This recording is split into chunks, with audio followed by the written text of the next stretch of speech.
Panglima TNI Jenderal Agus Subianto meralat keputusan mutasi perwira tinggi TNI. Ralat mutasi ini pun memantik tuduhan politisasi. Kapuspen TNI Brigjen Kristome Sianturi menanggapi pembatalan mutasi Letjen Kunto Arief Wibowo yang merupakan anak mantan Wakil Presiden Tri Sutrisno. Kapuspen bilang, pembatalan disebabkan ada perwira tinggi yang masih bertugas dalam jabatan sebelumnya sehingga belum bisa dimutasi. Ia pun menegaskan, tidak ada unsur politisasi dalam pembatalan mutasi ini, meski hanya selang sehari. Iya, artinya kan 1 hari itu cukup lama loh Mbak ya. Artinya kan perkembangan dinamika ini kan juga cukup berubah-berubah ya. Setelah kita lihat kembali, setelah staf menilai kembali kok ada tugas yang memang masih harus dikerjakan oleh pejabat yang bersangkutan dikaitkan dengan perkembangan situasi hari ini gitu ya. Kan sudah ada perkembangan dari tanggal 29 sampai 30. Oh ternyata masih ada nih yang belum selesai dan dikaitkan dengan perkembangan ancaman atau dinamika situasi saat ini. Makanya bahwa kita putuskan bahwa kalau memang tidak bisa bergeser para parti ini berarti rangkaian itu tidak bisa bergerak. Nah itulah yang membuat pertimbangan-pertimbangan itu sehingga perlu dikeluarkan revisi. Tidak ada kaitan dengan yang lain. Gitu, Pak. Anggota Komisi 1 DPR fraksi PKB Oleh Soleh punya catatan soal mutasi TNI ini. Ia meminta TNI tidak buru-buru mengeluarkan keputusan mutasi yang belum final, sehingga tidak bisa disalahkan juga bila ada pihak yang menyebut adanya politisasi dari pembatalan mutasi Letjen Kunto Arief. Pertama, memang karena kebocoran keputusan yang belum final. Yang kedua, timeline yang kurang tepat gitu. Nah ini menjadi sebuah catatan mungkin bagi internal TNI. Bagaimana ke depan jangan sekali-kali mengeluarkan sebuah keputusan ke publik yang belum final sehingga menimbulkan multitafsir. Kita juga tidak bisa menyalahkan orang berpendapat bahwa ini ditarik-tarik kepada politik. Kita juga tidak bisa menolak orang berpendapat bahwa ini ada kepentingan personal. Sementara itu, pengamat politik Adi Praitno berpendapat tidak dipungkiri publik bakal menduga mutasi Letjen Kunto ada unsur politisasi karena posisinya sebagai anak Tri Sutrisno. Dan tentu supaya tak ada spekulasi-spekulasi liar yang kemudian terus berkembang yang dikait-kaitkan dengan situasi politik yang berkembang saat ini. Oleh karena itu wajar kalau kemudian pembatalan mutasi awalnya dimutasi tapi tidak dilakukan terutama dengan nama Kunto Arief Wibowo itu dikaitkan dengan posisi politik hari ini terkait dengan soal upaya untuk bagaimana mengganti Wakil Presiden Republik Indonesia. Oleh karena itu kita berharap di kemudian hari semoga persoalan-persoalan apapun yang ada di lingkungan tentara, di lingkungan yang lain tak ada hubungannya dengan unsur-unsur politik.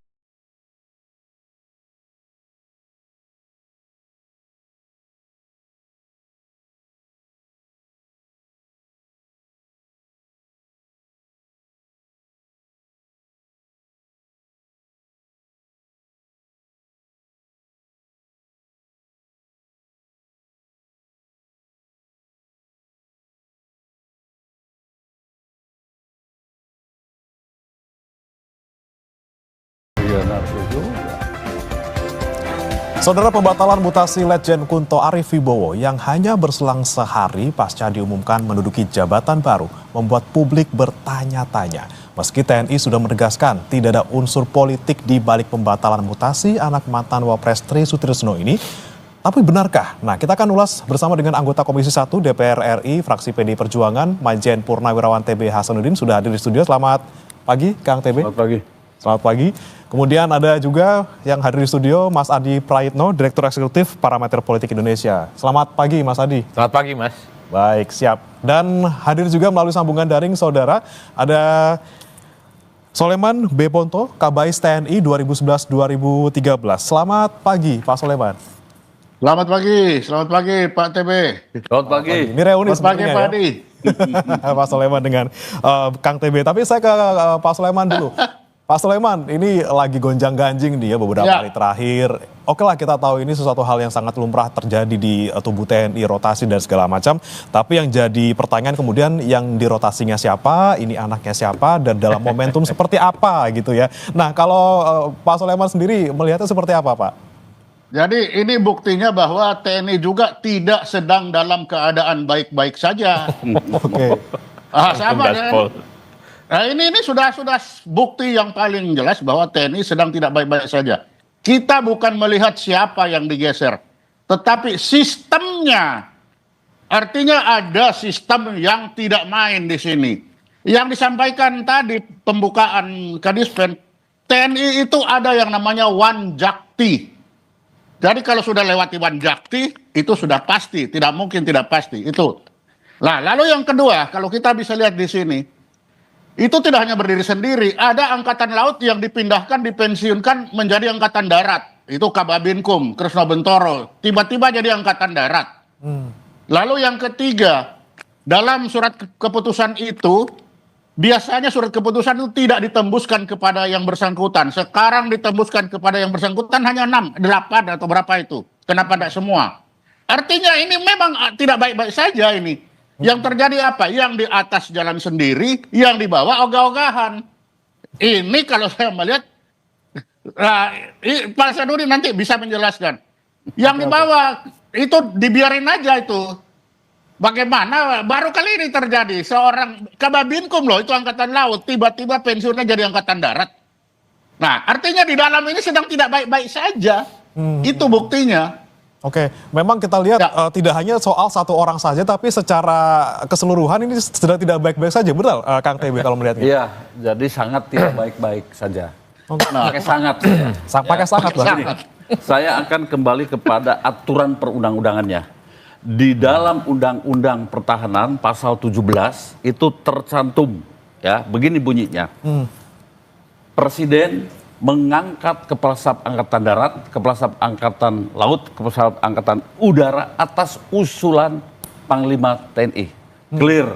Jadi Panglima TNI hanya mengusulkan angkatan Kasad, Kasal. Jadi kalau dia mengusulkan yang lain, boleh. Termasuk mengusulkan Jenderal Kunto. Oke, titik di situ dulu ya. Oke. Kemudian naik ke atas Undang-Undang Dasar pasal 10. Presiden penguasa tertinggi atau memegang kekuasaan tertinggi atas angkatan darat, angkatan laut dan angkatan udara. Oke, clear. Jadi Panglima TNI garis hierarki dan komandonya dari Panglima TNI hanya Presiden. Oke. Republik Indonesia. Oke, sekarang dalam hal mutasi Jenderal Kunto, ya. Yang pertama, Jenderal Kunto sebagai pejabat struktural, kalau tidak salah waktu itu menjadi Pangdam Siliwangi, membuat surat tulisan yang kemudian di-share, dikirim ke Kompas. Kemudian tersiar kemana-mana, lalu saya melihat, ya, ada sebuah situasi yang mungkin kurang pas untuk presiden. Oke. Lalu keluarlah surat mutasi, beliau dimutasikan menjadi staf. Ya. Di situ boleh tidak? Boleh. Presiden sebagai, ya, memegang kekuasaan tertinggi. Jadi sampai di situ Presiden ke-7 boleh. Oke.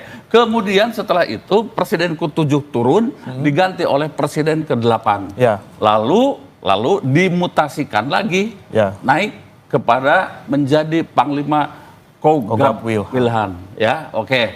Di situ Presiden boleh, Presiden dapat memerintahkan ini. Nah, sekarang setelah menjadi Panglima Komando Gabungan, nah di situ lalu dimutasi.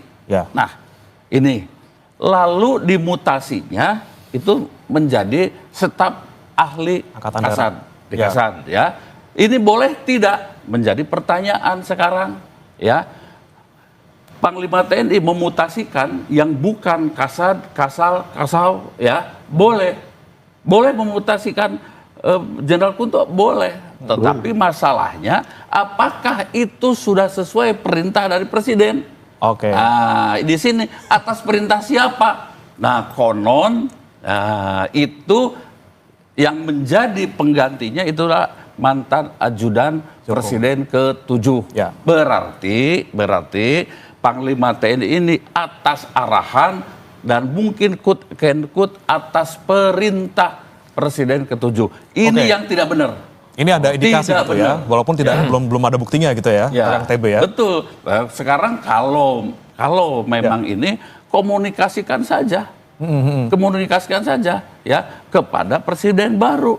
Nah ini kenapa kemudian terjadi, bisa jadi ada dalam tanda kutip arahan dari pihak tertentu, tapi kemudian sudah terlanjur diteken, sudah terlanjur keluar, mungkin ada kekuatan lain, mungkin dari sini dari Pak Prabowo mungkin sebagai panglima tertinggi. Kalau kemudian setelah keluar surat keputusan dan 5 hari kemudian diralat, ya hanya satu yang meralat dan memiliki kewenangan di atas Panglima TNI adalah Presiden. Andaikan itu Presiden Bapak Prabowo yang kemudian memerintahkan, sah. Boleh. Sah, karena Panglima tertinggi. Mengembalikan ke jabatan itu. Karena beliau ya sebagai penguasa tertinggi. Ya, jadi boleh. Yang saya tidak habis pikir bagaimana Panglima TNI masih diintervensi oleh seorang sipil. Ini bahaya. Ini yang menjadi pertanyaan saya ke Mas Adi nih Mas. Berarti yang selama ini orang-orang bilang ada power lain, matahari kembar tuh gimana tuh Mas? Berarti ada power lain yang mengintervensi di sini gitu loh. Boleh kita sebut, ya saya nggak mau sebut langsung, tapi oke lah, semua sudah bertahu. Seperti apa Mas Adi membacanya nih? Ya saya kira ingin komentar 2 hal ya. Pertama memang kalau kita membaca survei-survei politik secara umum, bahwa tingkat kepuasan publik terhadap institusi TNI itu tinggi, persis di bawah institusi kepresidenan. Itu bisa mencapai 80%. Apa yang kemudian membuat persepsi publik begitu puas atas kinerja TNI selama ini? Karena memang TNI itu tidak pernah dinilai cawe-cawe ataupun punya irisan yang cukup kuat dengan urusan-urusan politik apapun. Jadi hanya fokus pada persoalan pertahanan dan keamanan. Itu yang secara prinsip Mas. Tapi yang kedua, saya khawatir apa yang terjadi soal mutasi yang dianulir begitu cepat. Secepatnya ini juga akan menimbulkan bagaimana persepsi yang agak kurang baik ya terhadap TNI secara institusi. Tadi mantan Kepala KBAI sudah bicara, apalagi Bang TB juga menyatakan bahwa ini semuanya sudah tidak baik-baik saja. Kalau kita bicara tentang hal-hal yang sifatnya prinsip sebenarnya, bahwa hal-hal yang sifatnya mutasi, promosi adalah hal yang lumrah, itu semua orang cukup memahami. Ini tentu ada mekanisme internal yang ada di kawan-kawan TNI tentu untuk menghadapi situasi yang berkembang. Tapi kalau kita bicara tentang konteks politik hari ini, ya tentu publik tidak bisa di-stop. Bicara tentang ada irisan-irisan politik yang kemudian tidak berkesudahan. Apapun judulnya, Kunto itu adalah anak dari Wakil Presiden Republik Indonesia yang ke-6. Pak Tris Trisno yang beberapa waktu yang lalu menjadi salah satu purnawirawan yang ikut tanda tangan dan menyatakan sikap terkait dengan upaya untuk mengganti Wakil Presiden. Inilah yang kemudian disebut dengan dilalahnya. Ini kok tiba-tiba anak Wakil Presiden Republik Indonesia namanya Jenderal Kunto diganti dengan mantan ajudan Presiden Republik Indonesia yang ke-7. Hal-hal yang semacam ini bagi saya tidak perlu orang canggih. Tidak perlu misalnya harus punya kapasitas terkait dengan dunia kemiliteran. Ini transparan dan gamblang bahwa ada sesuatu yang sebenarnya tidak selesai. Ini terlalu obvious puzzle-puzzlenya kalau dibilang tidak ada hubungan, sudah terlalu jelas di depan mata gitu ya. Karena begini Mas ya, kenapa? Sipil pun paham bahwa TNI itu adalah organisasi yang sifatnya komando, tegak lurus. Jadi setiap apapun yang dikeluarkan itu pasti sudah terukur, kredibel, dan penuh dengan kehati-hatian. Coba bisa dibayangkan, baru ada keputusan sehari soal mutasi, tiba-tiba besoknya dianulir. Ini tentu tidak TNI banget. Kalau sipil melakukan ini mungkin biasa, karena sangat dinamis dan sangat demokratis. Kalau ini terjadi pada institusi TNI yang memang zero kesalahan, itu tentu wajar kalau kemudian orang bicara ada sesuatu yang melampaui hal-hal teknis yang sering kita dengar. Oh ini soal mutasi biasa, ini terkait dengan kebutuhan organisasi, karena ada kegentingan, karena ada kebutuhan dan seterusnya. Kan publik juga ingin tahu sebenarnya apa sih tantangan bangsa dan negara yang dianggap penting dan genting sehingga mutasi itu hanya berjalan dalam waktu sehari. Ya dong, sipil pun juga siap loh kalau bicara tentang kepentingan bangsa dan negara. Hal-hal yang penting misalnya kalau mungkin ada ancaman dari negara lain, ya saya pun sebagai sipil siap dong, tegak lurus membela bangsa dan negara. Tapi atau mungkin gitu? ada daerah-daerah yang bergejolak, mutasinya dibatalkan, mungkin cukup rasional. per hari ini anasir-anasir ke arah itu tidak ada. Oke. Maka wajar kalau kemudian satu-satunya argumen yang kemudian per hari ini menjadi percakapan publik, ya ini ada dikaitkan dengan soal usulan sejumlah purnawirawan. Di situ ada Pak Tri Sutrisno yang kebetulan juga mengusulkan pernyataan soal pergantian wakil presiden. Terlalu jelas ini ya. Oke, Pak Soleman. Pak Soleman, Anda melihatnya ini kan benar-benar SK-nya tanggal 29 dimutasi, kemudian sehari kemudian SK tanggal 30 keluar. Ini pernah terjadi tidak sih di TNI? Kalau kata Mas Tadia tadi tidak pernah, kalau di TNI seperti apa? Nanti pertanyaan sama juga saya tanyakan ke Kang TB. Ya, kalau masalah itu pernah kan kita ingat dulu Pangkostrat hanya 17 jam. 17 jam itu kan tekanan politik. Ini sama saja. Jadi kalaupun ada ini sehari, kalau tidak ada tekanan yang besar tidak akan mungkin ini terjadi. Kenapa? Karena TNI selalu melewat namanya Wanjakti. Keputusan Wanjakti itu tidak pernah berubah. Tapi kalau sekarang artinya Wanjakti dilewati. Kalau Wanjakti sudah dilewati, artinya sistem yang ada kuat di dalam ini sudah rusak sekarang. Dan kerusakan ini kita bisa lihat lagi bagaimana yang membuat surat perintah itu juga ogah-ogahan. Apa itu? Ya Kababinkum yang angkatan laut tiba-tiba jadi angkatan darat. Lalu ke bawahnya lagi, tembusan yang harusnya tidak perlu sampai yang bersangkutan, ditulis yang bersangkutan. Artinya apa? Yang bawah ini ogah-ogahan, yang atas juga sudah asal jadi. Pokoknya siapa saja yang bisa memerintahkan dijalankan. Tidak lagi. Dan yang patut diingat, bintang 3 selalu pergeserannya itu atas permintaan atau atas persetujuan presiden sebagai panglima pemegang kekuasaan tertinggi di angkatan darat, angkatan laut, angkatan udara. Pergeseran bintang 3 selalu di bawah diketahui oleh presiden, harus diketahui. Karena itu adalah calon-calon kepala staf angkatan. Sehingga kalau ini tiba-tiba seperti begini, ya kita tidak bisa melihat bahwa ini hanya sesuatu yang biasa saja. Ini sesuatu yang luar biasa. Dan kalau saya melihat juga, ini salah satu akibat dari Undang-Undang TNI yang memperpanjang perbintangan ini supaya pensiun lebih panjang. Yang bawah ini ogah-ogahan. Ya udah kita cungkil aja, yang atas biar aja cepat geser dia. Biar kita juga cepat naik. Jadi ini sudah tambah rusak ini sistem ini. Ini sesuatu yang luar biasa, Kang TB. Kemudian tadi disebut juga Wandikti seperti tidak punya taji lagi seperti itu. Wanjakti. Ya, Wanjakti.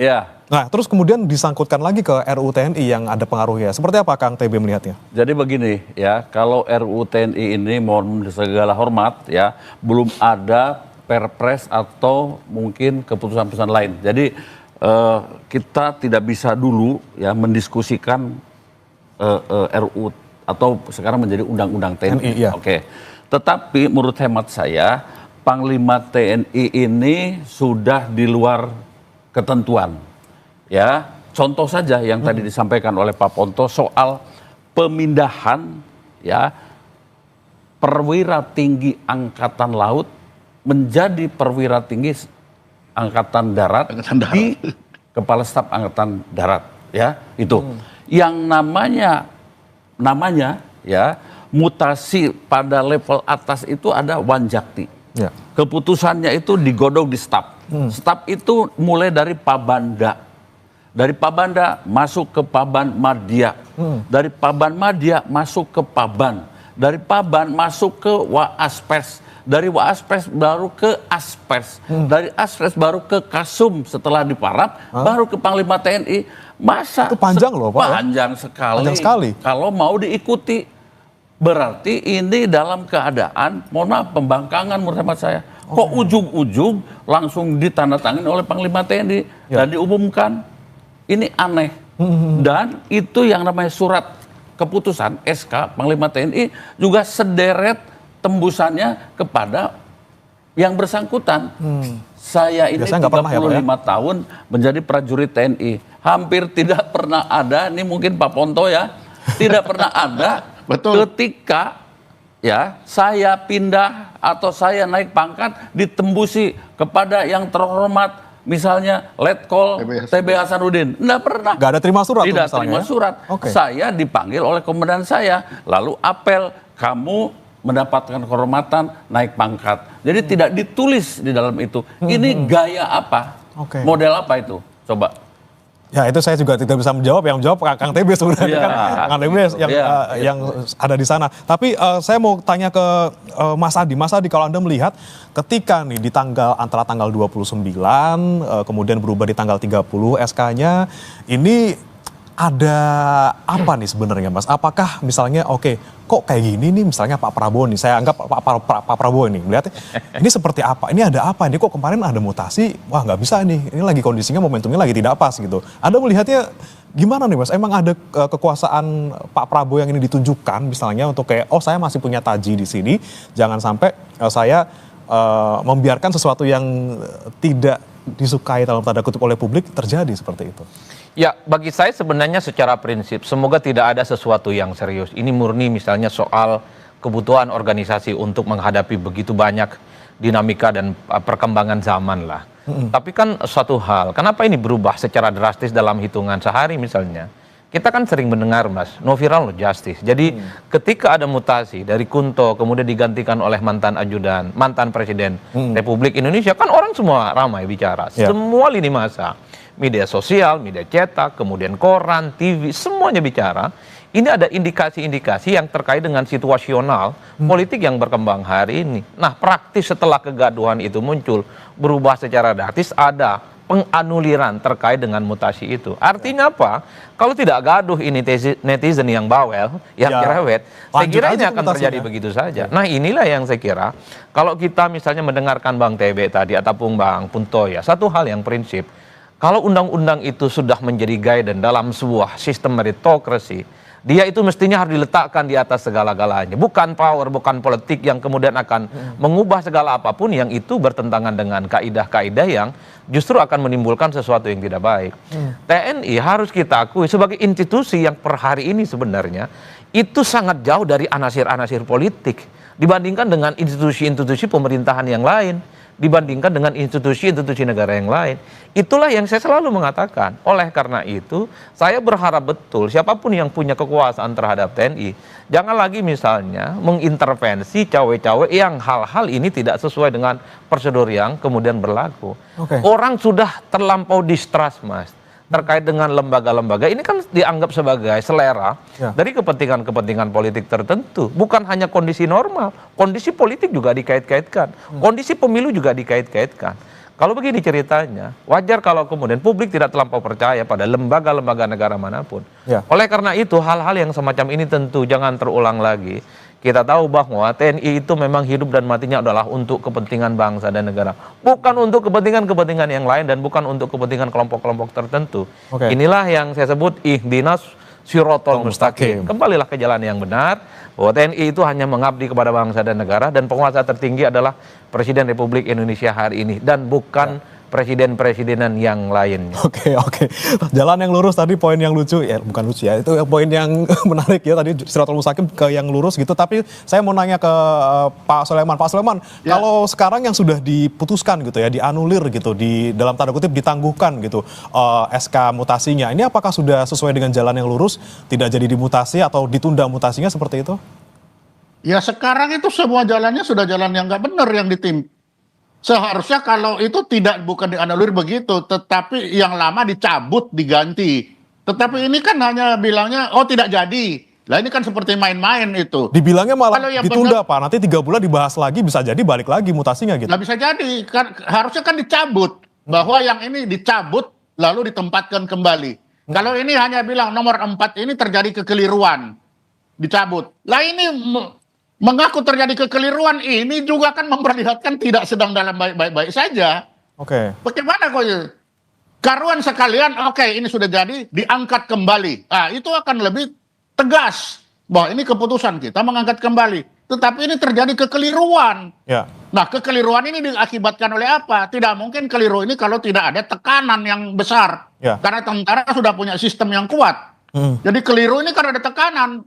Jadi kita tidak bisa lagi bilang TNI sedang baik-baik saja sekarang. Sangat disayangkan. Penyakit tidak sedang baik-baik saja ini juga terjangkit di TNI sekarang ini. Lalu bagaimana nanti kita melihat ke depannya seperti apa membuat TNI kembali baik-baik saja dan tidak ada lagi dalam tanda kutip blunder seperti ini. Kita akan bahas lengkapnya saudara bersama 3 narasumber kami di Sapa Indonesia Pagi. Usai jeda berikut.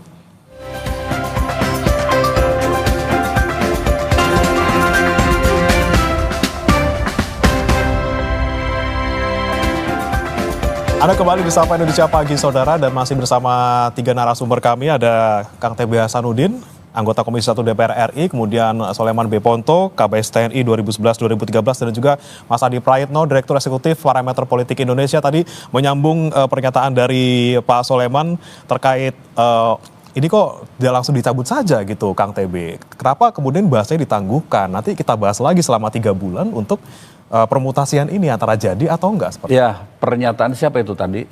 Kapus Pen kan? dari Kapus Pen. Akan dibahas 3 bulan lagi. Ya bikin rame lagi lah. Oke. Begitu. Membuat situasi menjadi tambah hangat. Ya, saya akan kembali lagi ke awal nih ya. Ketika Jenderal Ponto itu membuat surat, itu surat itu kan pendapat. Ya. Di era berdemokrasi sah-sah saja.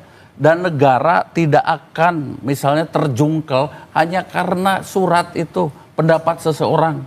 Ya, begitu. Itu kemudian jadi heboh dan kemudian terjadi mutasi awal.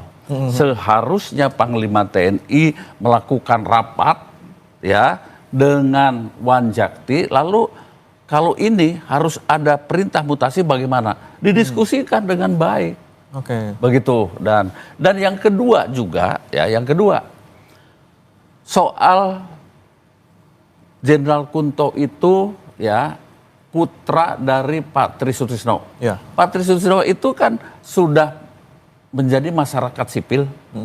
Kalau beliau itu berpendapat di era demokrasi sah-sah saja. Dan menurut hemat saya hubungan keluarga ada, tapi hubungan politik belum tentu.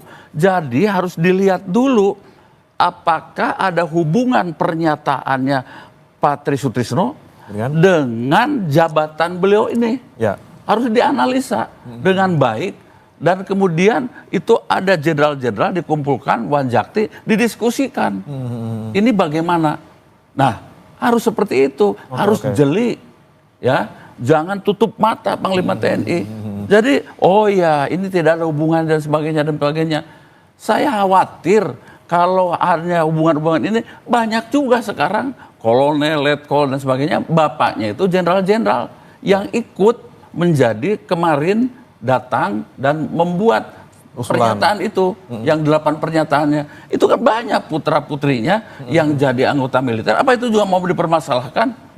Ya menurut hemat saya harus juga kita diskusikan dengan baik-baik. Apa hubungannya ini dan sebagainya. Jangan kemudian disangkut pautkan.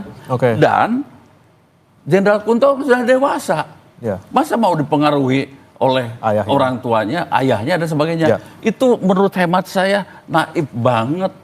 Iya. Kalau Mas Adi melihatnya seperti apa nih Mas? Ketika ada gonjang-ganjing seperti di tubuh TNI, Pak Soleman bilang ini TNI sedang tidak baik-baik saja, Pak TB juga mengatakan hal senada. Ini seperti apa nih Mas? Mungkin sebagai secara politik keseluruhan, seperti Anda melihatnya seperti apa?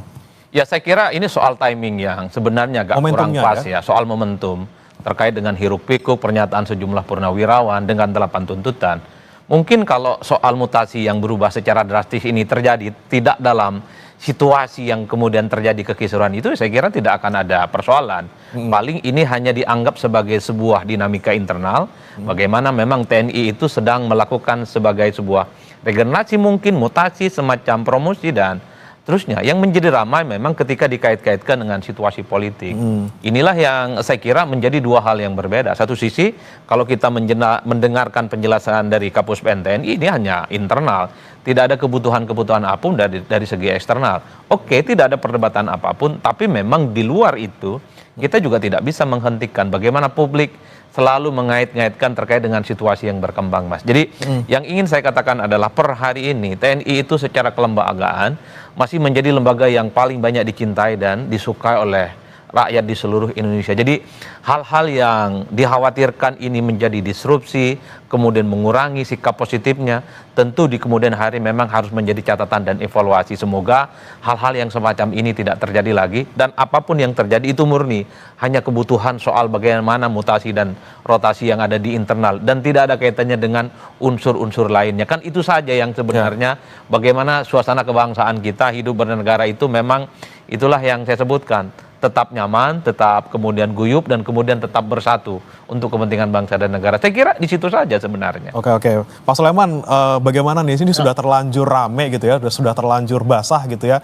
sudah terlanjur dipersepsikan sama publik seperti itu. Nah, bagaimana kemudian nanti sekali lagi memperbaiki kekisruhan ini yang tadi Anda bilang dari orang awam pun melihatnya ini lagi tidak baik-baik saja TNI seperti itu? Gampang, ganti mesin. Ganti mesin? Ya ganti mesin. Kan rotasinya diganti saja itu. Ya. Karena ini sudah susah kita memperbaiki. Karena kalau memperbaiki ini ya sudah. Di tentara itu selalu kesalahan itu akan ada. Hukuman itu sudah pasti ada. Dan ini sesuatu yang membuat menggoncang negeri ini. Sehingga untuk memperbaiki ya harus diganti baru dulu sistemnya ini. Oke. Kalau tidak diganti baru ya akan begini-begini saja dan tidak akan mengerti. Seperti yang dikatakan Pak Hasanuddin. Ini bukan yang pertama, ini yang sudah kedua kali.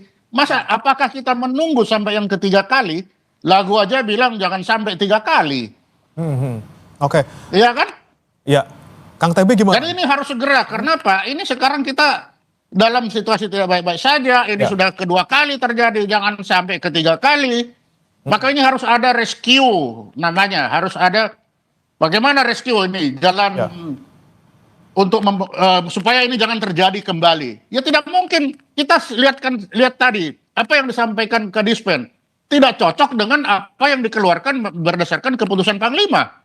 Kalau keputusan Panglima bilang nanti ini menganulir, Kadispen bilang nanti yang akan datang kita bicarakan lagi. Nah ini kan udah rusak sistemnya ini. Maka kita harus rescue. Ya kita rescue harus secepatnya kita melaksanakan tindakan rescue. Jangan sampai ini tambah rusak ke depan. Kan begitu. Oke, Kang TB langsung ganti mesin atau kita inspeksi dulu motornya atau seperti apa atau diperbaiki dulu sebenarnya? Begini, kalau saya lihat ya pimpinan TNI ini sudah tidak efektif lagi. Mengapa? Ya, jadi mudah diintervensi, mudah dikendalikan dan bukan oleh presiden loh, ya.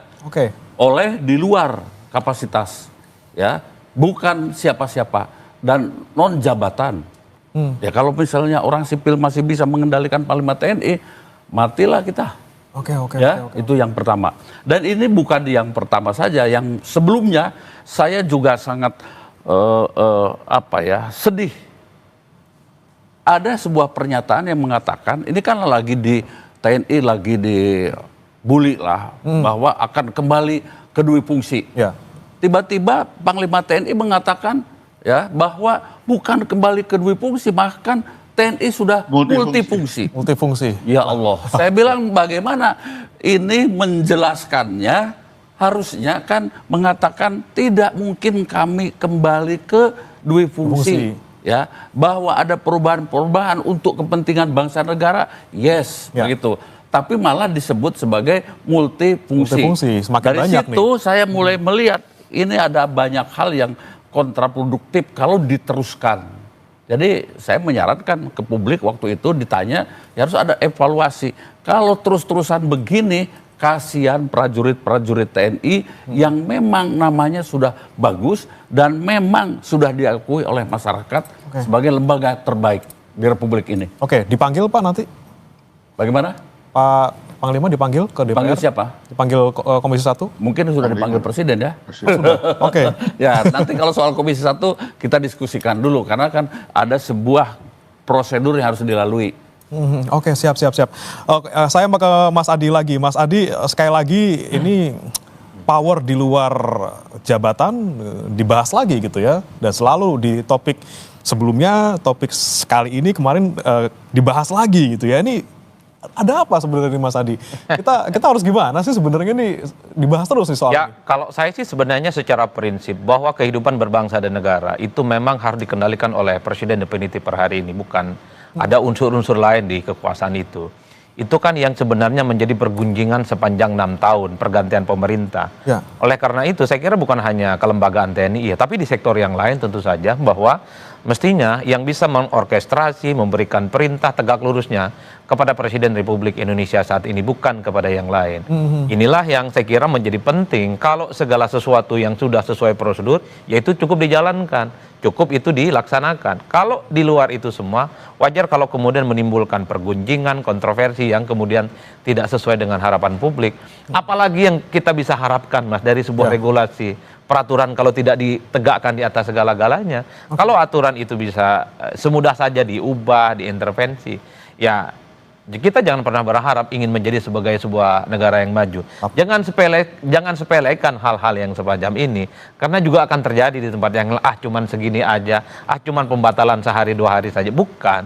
Saya selalu mengatakan, untuk apa capek-capek bikin undang-undang, kawan-kawan di DPR berhari-hari, kadang juga dibully oleh netizen dan kelompok kritis, tidak transparan, tidak melibatkan publik. Kalau at the end, undang-undang yang sudah ada, regulasi yang sudah ada, yang dibuat begitu susah payah, itu kemudian tidak menjadi kaidah dasar yang dijalankan. Karenanya bagi saya, kalau ingin baik kehidupan berbangsa dan negara, secara etik politik, ya memang harus didasarkan pada guidance konstitusi dan undang-undang. Saya kira di situ saja sih sebenarnya. Tapi kondisinya sulit nih Mas Adi, karena ya tadi masih ada itunya mantannya ini, mantannya itu, nah itu gimana ya Mas ya? Kondisinya sulit sekali sekarang kalau saya melihat. Enggak, bagi saya kekuasaan itu kan berganti setiap 5 tahun, Mas. Oke, jadi kalau ada pihak-pihak yang mencoba untuk mengekstrakasi bagaimana kepentingan politik bangsa dan negara, tunggu 2029. Ini berikan kepada presiden yang terpilih supaya mandatnya ini dijalankan. Oleh karena itu bagi saya, di negara manapun, bahwa yang menjadi satu-satunya single power hanya presiden definitif, bukan yang lainnya. Para prajurit itu sudah disumpah setia kepada negara dan undang-undang yang sekarang masih berlaku. Setia kepada negara itu mulai prajurit 2 sampai jenderal. Jadi yang namanya pimpinan TNI ya itu harus setia pada negara. Kepala negaranya itu adalah Presiden Republik Indonesia. Sudah itu saja, pegang teguh. Dan ada aturannya dalam Undang-Undang Dasar dan Undang-Undang Pertahanan dan Undang-Undang TNI. Clear menurut hemat saya. Jadi tidak ada setia kepada mantan. Jadi seperti apa? Seperti ini. Jadi kalau seperti ini pengertian setia, pegang teguh. Jangan menoleh. Seperti apapun risikonya, begitu. Hanya setia kepada negara, itu saja. Jadi kembali lagi, saya berharap pegang teguh prinsip-prinsip dasar apa yang sudah ditanamkan sejak kami dari Akademi Militer. Dan itu sudah sangat mendasar dari sangat mendasar. Awal masuk TNI. Tiap malam kami disumpah membaca sumpah sebelum tidur. Setiap apel malam, begitu. Bahkan pagi hari juga ada mengucapkan Sabta Marga, sumpah prajurit. Masa itu tidak melekat sesudah berpangkat bintang 4? Siap. Saya terakhir ke Pak Sulaiman, silakan. Terakhir singkat saja sebelum kita tutup, Pak Sulaiman. Ya, mengulangi Pak Syarudin, memang sumpah kita itu yang setia kepada pemerintah dan negara kesatuan Republik Indonesia. Jadi tidak setia kepada yang lain-lain. Jadi untuk itu, karena TNI ini berpegang kepada sistem, mari kita perkuat sistem ini lagi. Ini bukan karena manusianya, tetapi ini karena sistem yang harus ditegakkan. Kalau nanti surat keputusan Panglima ini sudah tidak dihormati lagi secara intern, tidak hanya keluar intern, rusaklah tentara ini. Kalau tentara rusak, rusaklah negeri itu. Ini, karena itu marilah kita kembali. Siapa yang bisa memperkuat ini? Segera kita perkuat sistem ini, supaya kita bisa memiliki tentara yang kuat, yang tidak dipengaruhi dari mana-mana saja. Demikian. Baik, saya terakhir sekali lagi ke Mas Adi, terakhir singkat saja Mas Adi, bagaimana nih kemudian bisa pemerintah memperbaiki situasi dan juga pandangan publik yang sudah terlanjur, kemudian kepercayaannya menurun karena ada polemik seperti ini. Terakhir aja Mas. Ya, saya kira konstitusi itu adalah panglima dalam menjalankan kehidupan berbangsa dan negara. Kalau konstitusi gampang-gampang misalnya diakal-akalin, diubah-ubah, saya kira itu agak rumit. Ini bukan hanya soal terjadi per hari ini, Mas, tapi terkait dengan politik, sosial, ekonomi.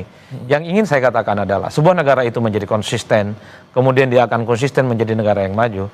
Kalau semua regulasi yang sudah dibuat itu dijalankan, saya kira di situ konteksnya. Jangan ada lagi fatsun politik di luar kekuasaan dan presiden definitif. Itu yang sebenarnya kita sampaikan sejak bertahun-tahun yang lalu, bahwa jangan oranglah yang kemudian mengikuti apa kekuatan di luar konstitusi yang sudah ada.